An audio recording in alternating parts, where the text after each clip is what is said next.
You're a detective sergeant. You're assigned a homicide detail. A man is shot down in the street of a residential neighborhood. He's critically wounded. You don't know who the assailant is. You don't know where he is. Your job, get him. Compare Fatima with any other king-size cigarette. Prove Fatima quality yourself. You'll find Fatima's length filters the smoke 85 millimeters for your protection. Fatima's length cools the smoke for your protection. You'll find Fatima's length gives you those extra puffs, 21% longer than standard cigarette size. And in Fatima, you get an extra mild and soothing smoke. Plus, the added protection of Fatima quality. Definitely the best quality in its class, but the same price as the cigarette you're now smoking. Buy Fatima in the bright, sunny yellow pack. Best of all, king-size cigarettes.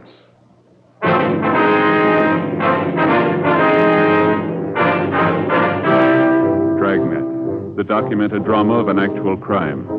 For the next 30 minutes, in cooperation with the Los Angeles Police Department, you will travel step by step on the side of the law through an actual case transcribed from official police files. From beginning to end, from crime to punishment, Dragnet is the story of your police force in action.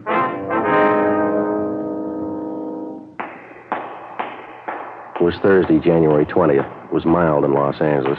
We were working the night watch out of homicide detail. My partner's Ed Jacobs. The boss is Thad Brown, chief of detectives. My name's Friday. I was on the way back from dinner, and it was 9:57 p.m. when I got back to the city hall, room 42, homicide detail. Hi, make it in time? No, they were closed up. Oh, that's too bad. Where'd you eat? Well, that cafeteria down the street was terrible. Nothing at all, huh? Well, I figured I'd be safe with a corned beef hash. Even that wasn't much. Soggy, you know. Probably standing all day. That's too bad. I asked Johnny if he'd stay open a couple of minutes late. Told him you were coming right over. The place was closed tight when I got there. Couldn't raise anybody. Tough luck. Short ribs were really good tonight. Some great pie, too. Boysenberry. Best I had anyway. Mm-hmm. Say, you got any of those bicarb pills in your locker? I could sure use one. I'm afraid not. Gave the last one to Gene Bechtel tonight. Oh. He ate at the cafeteria, too. Hiya. Oh, Well, what do you say? Any phone calls for me yet? Muriel down at the staff's office called. That run you asked for, they got it ready. It was the only call, huh? Yeah. Mm-hmm. What is it, Al? Something wrong? No, why? You've been moping around like you lost your best friend. What's the matter? You mad at the world? No, just my in-laws. The wife had her father and mother over for lunch today. The old man's getting to be a real pain in the neck. Don't get along with him, huh? I keep trying to. Doesn't seem to do much good. All he can think of is money. It's all he can talk about. Why let it bother you? My in-laws have been talking about it for years. Forget it. He won't let you. The minute he puts his foot inside the front door, it's the first thing you hear. Crusty old guy. That pipe he smokes enough to knock you over. Why don't you duck out when they come over? Tell them you got a call. You have to go to work. Well, the wife's onto that one. She makes me hang around. Keeps telling me her father and mother like me. You never know it. The old guy's a real tyrant. See, the wife comes from a big family. Every time I see her old man, he has to make a point of telling me how smart his other sons-in-law are. How much dough they're making. Yeah, same routine every time. One of his daughters married a carpenter. He's making $20 a day. One of them married a hod carrier. He's making $25 a day. Always ends up asking me how much I'm making. Why don't you tell him it's none of his business? I did today. That's what started the argument. I walked out. Crusty old guy. Yeah, so I get it. Homicide, Friday. Yes, sir. Where? Mm-hmm. Would you repeat? Yes, sir, I have it. Fine, thank you. Yes, sir, right away. Shooting, Kirkman near Alpine. Let me grab my coat. No details? Man down on the sidewalk, apparently hurt bad. Neighbor said it was a family fight. Come on, we better hustle it, Al. Let's go. That's one good thing about this job. What do you mean? Trouble. You don't know what it is till you hear about other people's.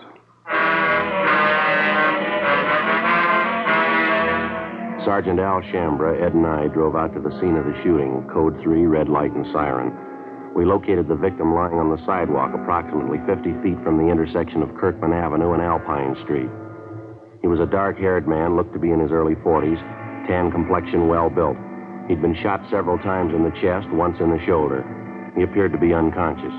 A handful of curious neighbors were standing by. One of them, a short, balding man, identified himself as Ernest Whitley. He said he was the victim's next-door neighbor. What's the man's name, Mr. Whitley? Wally Radford lives right next door to me. Been my neighbor for years. Where do you live? This apartment court right here. I live in the cottage next to the end when they're number 8. Wally lives in number 9. One right in the end there facing us. See?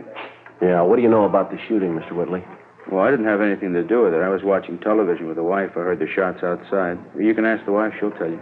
You heard the shots outside of Radford's cottage, is that right? Yeah, that's right. Where's the ambulance? Why don't they come? They've been notified. They're on the way. Well, who did the shooting, Whitley? Would you know that? Well, not for sure. We were watching television, like I said, when I heard the shots, wife and I. First, I heard the shots, and then I heard somebody yell. I thought it was some high school kids in a hot rod or something. You know, horsing around outside. Wife told me to get up and take a look anyway, so I did. Uh-huh. On the way to the door, I heard another shot. Then somebody yelled out again like they were hurt. Must have been 6 or 7 shots anyway. Just as I opened the door, I saw Wally go running past. I didn't know what was coming off. He ran right out toward the street here. Weaving back and forth, looked like he'd had a couple of drinks. I didn't know what it was. You didn't see the actual shooting? You didn't see anyone with a gun? Well, no. The only one I saw was Wally. He ran right by me, holding his hands up to his chest. I yelled to him, but he didn't stop. I didn't know if he was drunk or what. When he got out here to the sidewalk, I saw him fall down. I went after him. It was terrible. Say, either one of you got a smoke? Yeah, sure. Look, I'm still shaking like a leaf. There you go. Swell. Thank you. Want a light? Yeah, please. Thanks. You're welcome. Was Radford still conscious when you reached him, do you know? Just about, yeah. I don't know how many times he was shot. He was rolling around on the ground. Pain was terrible. The whole front of his shirt was all stained. I yelled to Mike Desmond, one of the other neighbors. He called you fellas. Did Radford say anything to you? How it happened? I kept moaning about the pain. Kind of made me sick. It was a relief when he passed out. Mm-hmm. Did he tell you how it happened? Yeah, his wife. I figured that was it when I saw what was wrong with him. He told you his wife shot him? Well, they had a big fight today, Wally and his wife. Started this afternoon, been going on all day, all night, yelling at each other, throwing things around. I never expected this, though. Something must have snapped. She must be out of her mind. Where's his wife now? I don't know. Still back in their cottage, I guess. I've been here since the shooting. I didn't see her leave.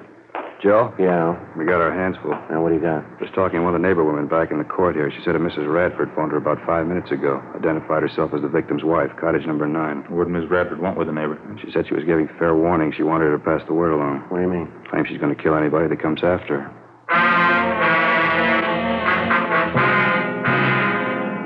10:28 p.m. The ambulance arrived, and the attendants administered first aid to the victim of the shooting, Wallace Radford. Before he was rushed to Georgia Street Receiving Hospital for further treatment, Radford regained consciousness long enough to confirm the fact that it was his wife who shot him. That was about all he could tell us before the sedatives took effect. The 2 officers and 2 of the radio cars which were standing by were detailed to keep the crowd away from the apartment court where the shooting took place, in particular Cottage 9, where the Radfords lived. The blinds were drawn in the house. There were no lights showing. We called the Radford cottage on the phone, but there was no answer. Al Shambra and Ed circled around and back for a closer look at the place. I continued interviewing the Radford's next-door neighbor, Ernest Whitley.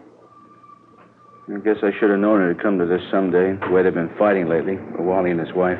They've been doing nothing but wrangling, day in, day out. Well, you any idea where Mrs. Radford got the gun? She must have used Wally's, I guess. Don't know where else she'd get her hands on one. He keeps a gun in the house, does he? Yeah, as long as I've known him, he has. 38 automatic.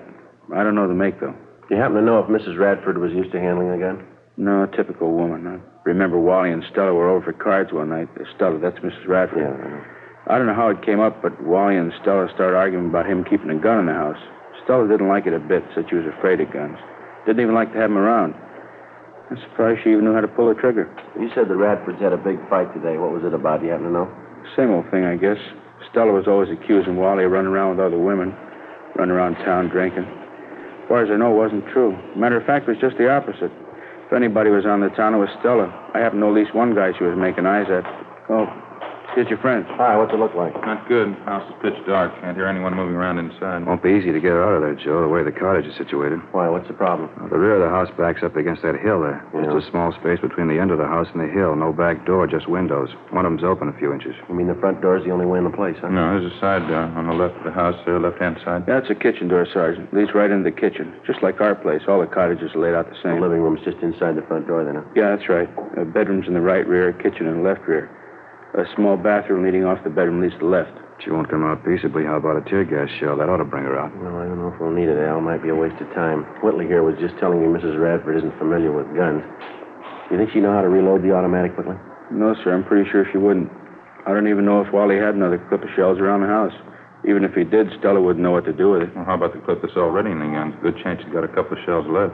She fired more than half a dozen of them, I know that. She must have gone crazy. There were at least 7 or 8 shots. Well, they're just about empty, the gun. How about it? You want to try rushing the place? Let's go. Okay with me. All right, you better stay out here for the time being, Mr. Whitley. Might be some shooting, and no use you taking any chances. Yes, sir, sure. Okay, Sergeant. I'll be right back here if you want me. Thank you very much. All right, let's try it. How you want to handle it? Why don't you and Al take the side door? I'll go in the front. You want to see if we can get a rise out of her first? Yeah. Might be she'll give it up without a fight. I'll call out to her a couple of times first. If there's no answer, we'll rush the place. Okay. Now, let's make it all together, huh? Just wait for a signal. I'll call it out. All right. Okay. That's it. Side door just behind the shrub over there. Gives a little time to get around her, huh? Yeah, now, when I call out the rush, make it fast. It's the only thing we got in our favor. We'll try and surprise you. Right. See you later. Yeah, be careful. Mrs. Radford? Miss Radford, can you hear me? Police officers, we've got your place surrounded. We want you to come out. Can you hear me, Miss Radford? We want you to come out. Miss Radford? All right, let's go. Hit the doors.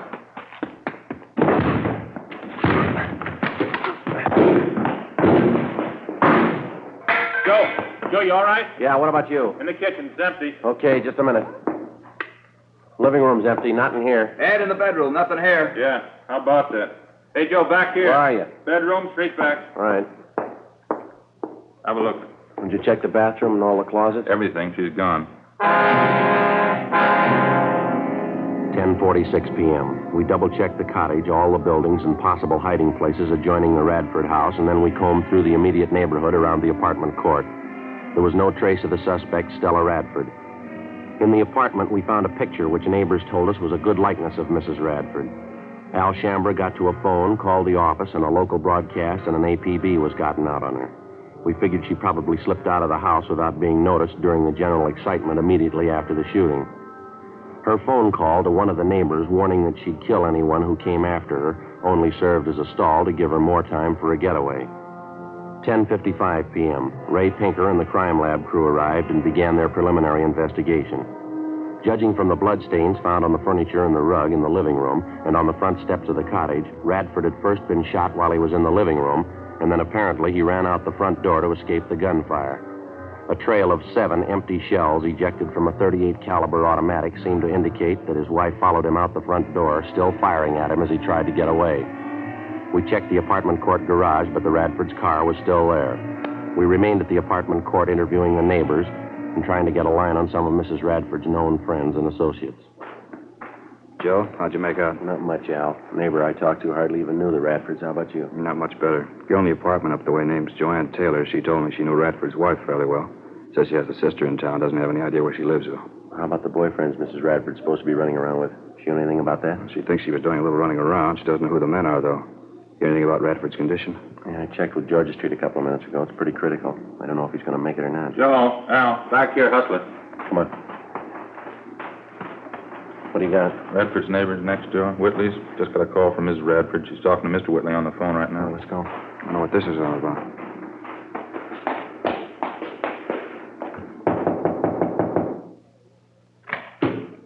Oh, yeah, Sergeant. I was just going to run and get you. You have Mrs. Radford on the phone? I did, yeah. She hung up just before you came in. Wouldn't talk, though. Did she tell you where she is? No, she sure sounded funny. I think something snapped. She's a little crazy. What'd she say? Why'd she call you?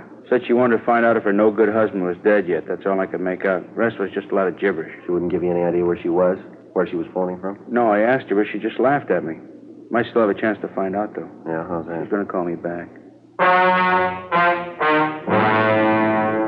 While Ed and I waited with Mr. Whitley in his apartment, Al Shambra got to another phone in one of the adjoining apartments, called our business office, and gave them the number of the Whitleys' telephone. He asked them to make arrangements as soon as possible to have all incoming calls at the Whitleys traced to their origin. Meantime, Ed and I were briefing Ernest Whitley as to what he should say if and when the suspect, Stella Radford, called him back. There was no phone extension in his apartment, so the only way we'd be able to monitor the conversation would be for Whitley to share the receiver with one of us. We waited.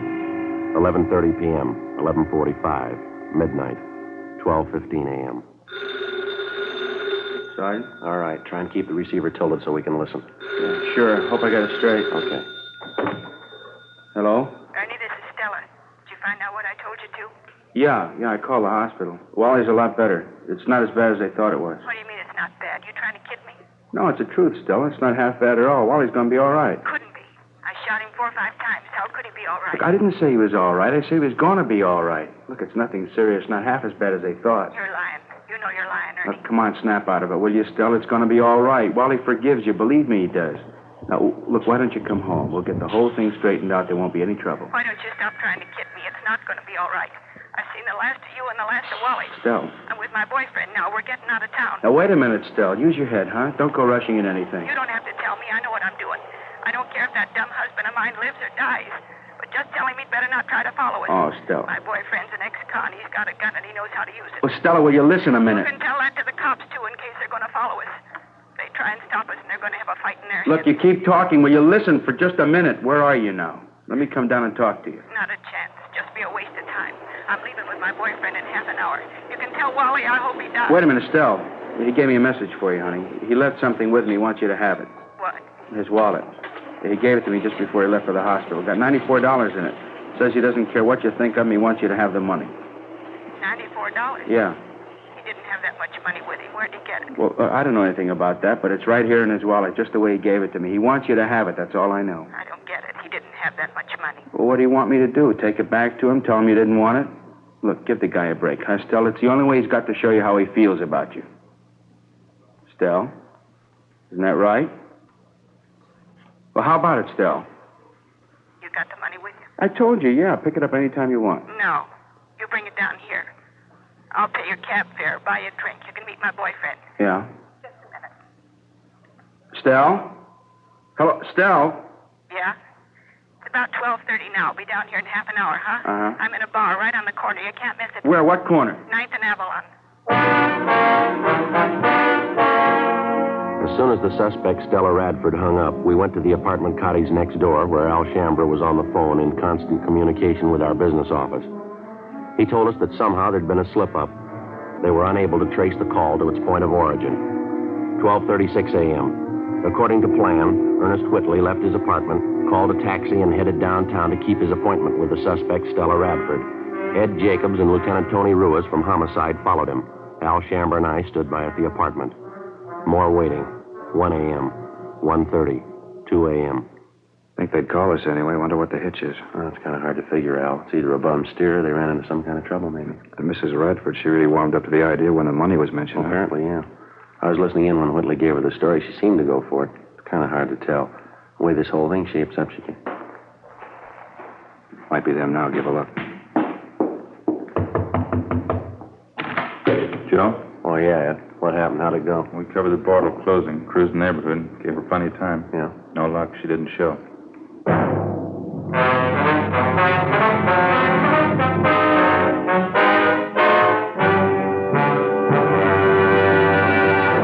You are listening to Dragnet, authentic stories of your police force in action. Fatima, America's first, largest selling blended cigarette. Now king size. The only king size cigarette that makes you this money-back guarantee. Buy a pack of Fatimas. Enjoy Fatima quality, extra mildness, and superbly blended tobaccos. If you're not convinced Fatima is better than the king size cigarette you're now smoking, just return the pack and the unsmoked Fatimas by August 1st, 1952, for your money back plus postage. Fatima, Box 37, New York 1. Buy Fatima.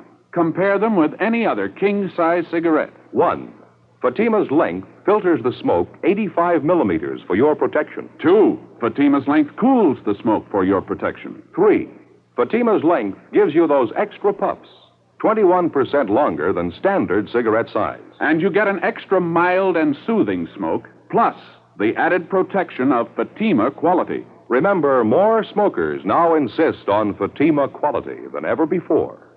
Buy Fatima. In Fatima, the difference is quality. Best of all, king-size cigarettes.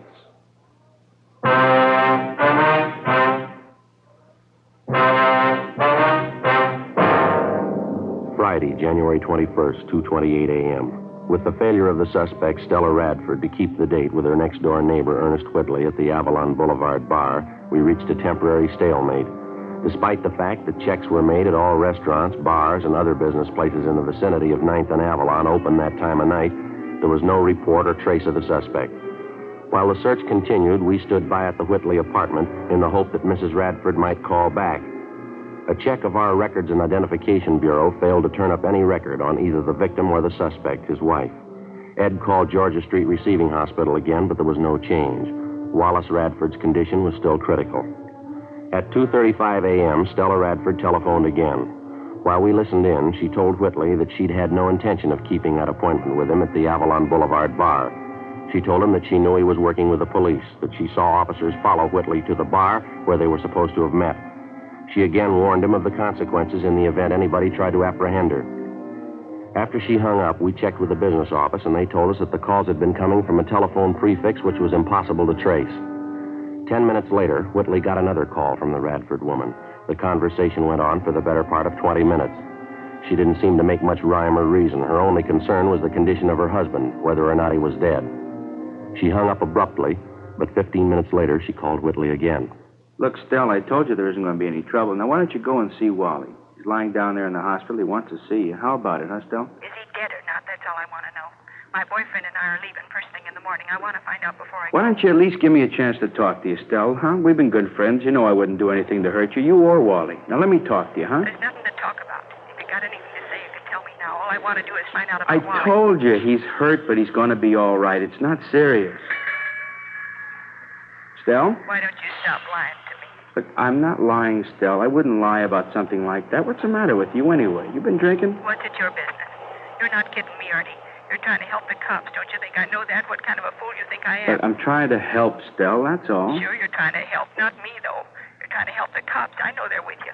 When we made that date to meet at the bar, you told them all about it. No. You left the house and they left right after you. I know Stell, all about it. no, you got it wrong, honey. I'm trying to help both of you, you and Wally. I'm trying to help the best way I know how. Now, why don't you come home? I told you we'll straighten the whole thing out. There won't be any trouble. Don't hand me that. I said we're leaving town, me and my boyfriend. Now, what about that money?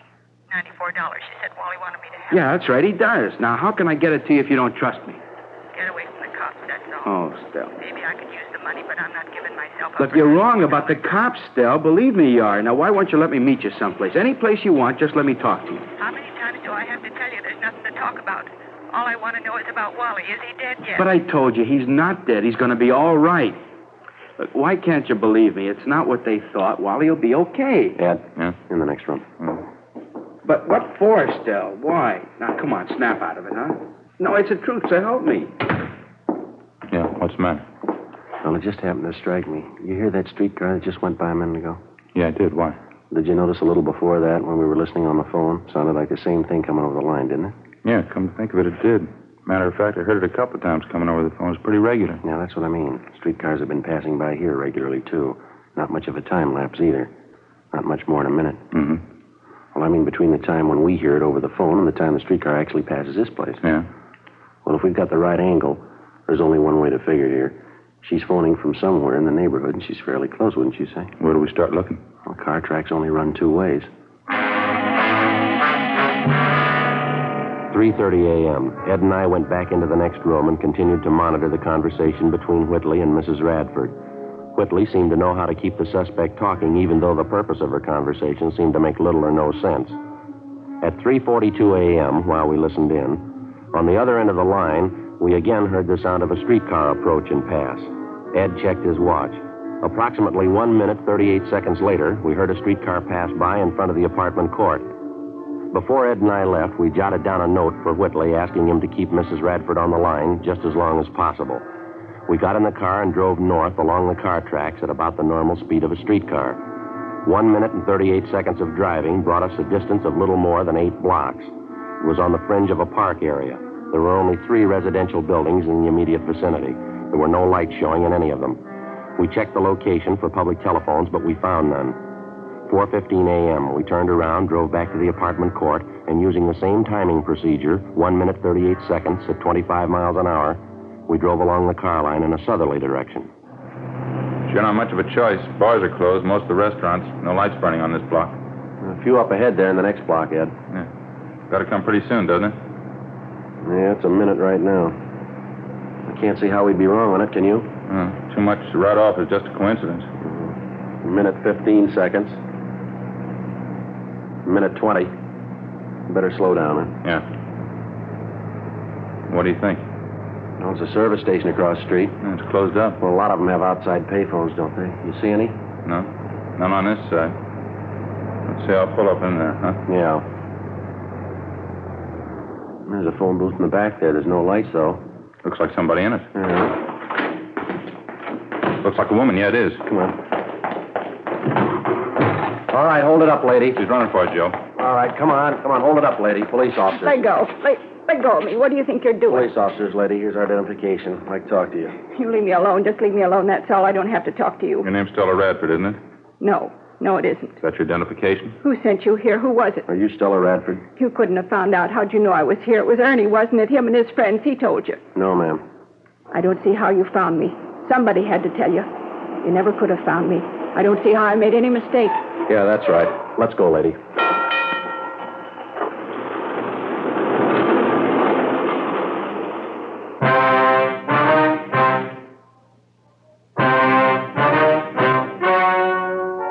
The story you have just heard was true. The names were changed to protect the innocent. On April 16th, trial was held in Superior Court, Department 88, City and County of Los Angeles, State of California. In a moment, the results of that trial. And now, here is our star, Jack Webb. Thank you, George Fenneman. Friends, as you know, Fatima Cigarettes makes it possible for us to bring you this Dragnet series. And each week, of course, we set aside a couple of minutes to tell you about Fatimas. We've already told you why we believe Fatima is the best of all king-size cigarettes. The rest is up to you. I suggest you buy a pack of Fatimas and compare them yourself. Fatimas give you an extra mild and soothing smoke, plus the added protection of Fatima quality, something no other cigarette has. Look for that bright, sunny yellow pack tomorrow and try Fatima.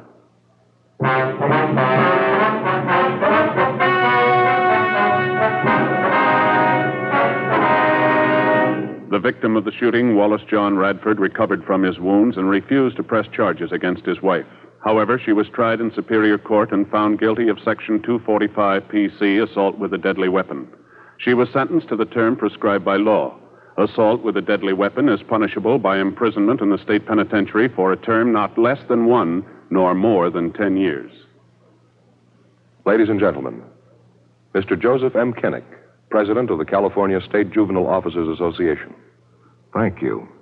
The California State Juvenile Officers Association has asked me to present this award of merit to Jack Webb and to Dragnet for outstanding service to law enforcement in the authentic and sympathetic portrayal of the police officer in the field of delinquency control. Thank you very much, Mr. Kennick.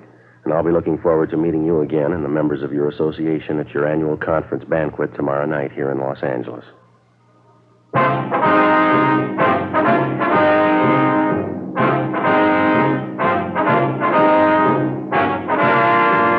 You have just heard Dragnet, a series of authentic cases from official files. Technical advice comes from the Office of Chief of Police W.H. Parker, Los Angeles Police Department. Technical advisors Captain Jack Donahoe, Sergeant Marty Wynn, Sergeant Vance Brasher. Heard tonight were Barney Phillips, Herb Ellis, Jack Crucian, Helen Cleve. Script by Jim Moser. Music by Walter Schumann. Hal Gibney speaking. Fatima Cigarettes, best of all king-size cigarettes, has brought you Dragnet, transcribed from Los Angeles.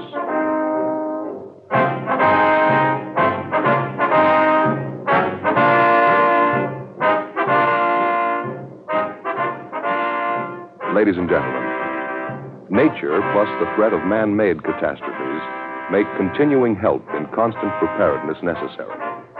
The Red Cross binds these needs. Answer the Red Cross call with a generous contribution.